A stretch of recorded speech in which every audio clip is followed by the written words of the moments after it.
MrBeast's $100 million game show just released on Amazon Prime an hour and a half ago. I've already watched through the first 2 episodes, so I thought I'll give you my take on what's happened so far. At the start of the year, he announced that he got this deal with Amazon Prime and hyped it up to be an absolutely record-breaking show. And it seems like he's followed through with that. Supposedly, they've already broken 40 world records. There were some controversies in the production of it. Apparently, there are 5 people looking at a class action lawsuit in regards to not receiving meals on times and some medications. But if you're dealing with literally 1,000 contestants and hundreds of additional crew, things will slip through.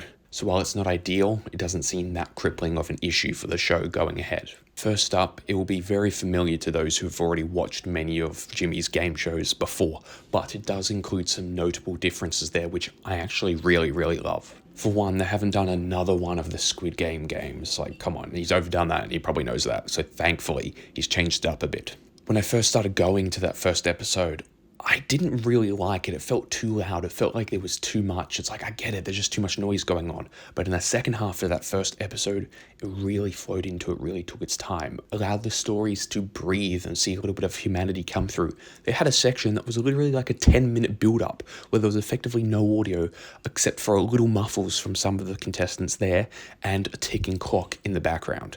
If you're talking about his YouTube videos, at no point would he have a 10-minute section where they do that. It's always straight onto the next thing. And throughout the past couple of years, he has learned that, and he has stated that in many interviews, that he's had to learn how does he add humanity into his videos, where once again, it isn't just shout next scene, shout next scene, shout next scene. You can let moments breathe, and here he's really doubled down, really embraced that. They'll have sections of slow motion. They'll even drop to black and white, really focus on that sound design to try and capture people, not just like, wow, look at this cool stuff that's happening, but also emotionally. There's too many contestants to really build character profiles with any of them, because then that would also very clearly give away who's going to win in the end if you know it's one of these 10 people who they keep going back to. But they have done very well at making sure there's humanity established within those characters. So you may only see them pop up once or twice or 3 times before they're eliminated, but there's enough of it that pretty much anyone in the audience could relate to one of these people, whether it's someone going to take the money, or whether it's someone being eliminated, or whether it be someone going through to the next round. And I think that has been done very well. I'm not going to be showing many clips from the show here because I'd prefer Amazon not to come after me, but one of my favorite shots in that first episode to kind of show them letting these moments breathe, really embracing the scene that is happening, is they drop people through the floor, like he's done before, especially in the Squid Games videos. But instead, they have 100 people dropping at once, all in slow-mo, all one after another. And it is just beautiful. At first, you kind of think, oh, it looks a bit fake, because it kind of looks a bit animated. It's slow, it's moving fast, like it's probably a bit of a hyperlapse. Reverse hyperlapse?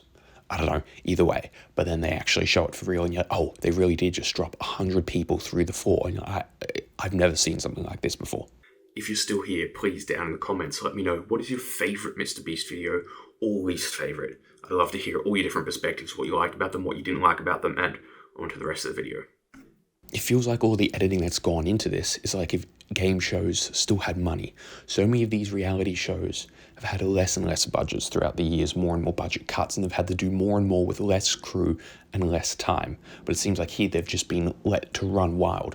Well, it helps that, they've spent over $100 million on it. Nowadays, it's kind of funny. It feels like working at MrBeast is like working at one of those consulting firms. I'm just like scrolling through LinkedIn, and it seems like everyone's had like, former senior editor at MrBeast. Like someone's like, oh, I used to work at McKinsey or whatever. So it's no longer a little YouTube channel, nor has it been for a while. It is a full-blown media enterprise, especially considering the fact they were filming with 1,107 cameras, a GoPro on each of the contestants, then 107 other camera angles. The amount of petabytes of footage that the editors would have to go through to sort all of that is incomprehensible. I've heard them say before that they use a lot of AI, or I guess machine learning, in their processes, where they can just look up moments, and it will find those moments in the footage, because you couldn't possibly watch through hours and hours per contestant.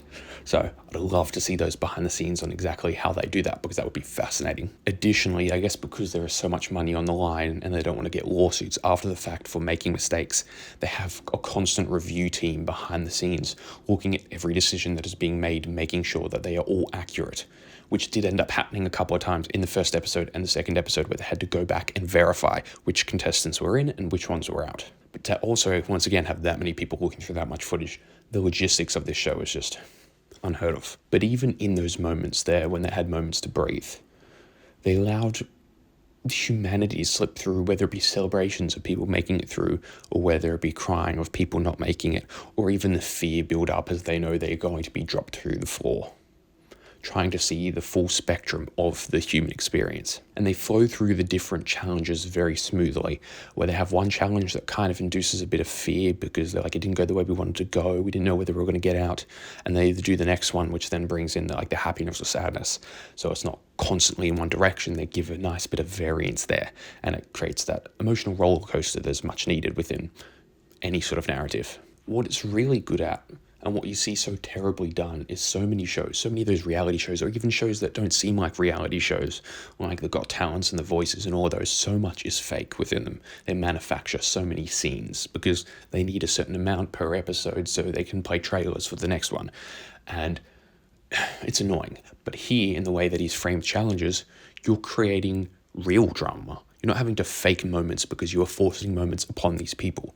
By creating moments where someone will have to betray the group, all of a sudden you're creating a situation where someone's like, I didn't have a choice, it's too much money, I can't leave it on the table, and the other people now hating them. And none of that had to be scripted, except for the fact you pre-produced it in a way you knew this was going to happen. And it just feels much more organic and real. The first scene was apparently shot in Vegas.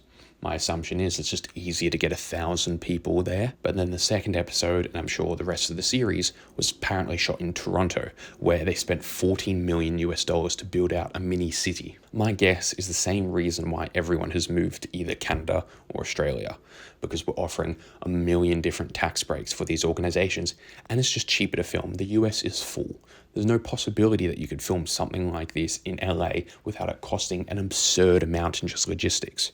In places like Australia and Canada, you can be in the main city, and then in a half an hour drive, you can have a huge open bit of land where you can do something, as well as insanely talented crews who can, feed that for you. So it doesn't surprise me that they filmed it up around Toronto. And while he says that there's like a $5 million grand prize, apparently they actually spent about $20 million in grand prizes, which makes sense because there are certain people that are bribed to leave, and once again abandoning the group, causing other effects.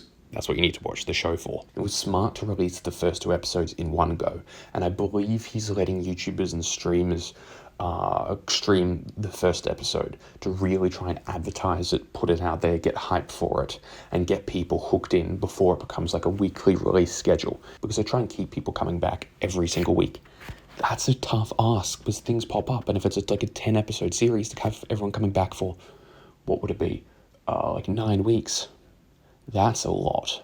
So you really need to get them hooked in early on the narratives and storylines and keep people talking about it throughout. Because most advertising is word of mouth. It doesn't matter how much money you put behind it, it's whether friends are talking about it in the playground or in the office. Because then you don't want to be the only one in your group who hasn't seen it and can't talk about it. So while I think it's not the greatest thing I have ever witnessed, and I don't know whether like a $100 million budget converts in terms of value delivery, the benefit of those sorts of budget is it just makes it wide appealing. So it may not bring extra value to me compared to his other videos or any other sort of media content online, and probably allows it to reach a much bigger market where someone else, maybe they can reach a couple of different countries and maybe a couple 100,000 people in those countries, where by him doing it this way with sort of backing of Amazon, I'm sure the marketing that they're putting behind it, they're able to reach hundreds of, there's only 195 countries, 206 self-governing territories, but the reach will be much, much bigger, and I'm sure I would not be surprised if it is going to be dubbed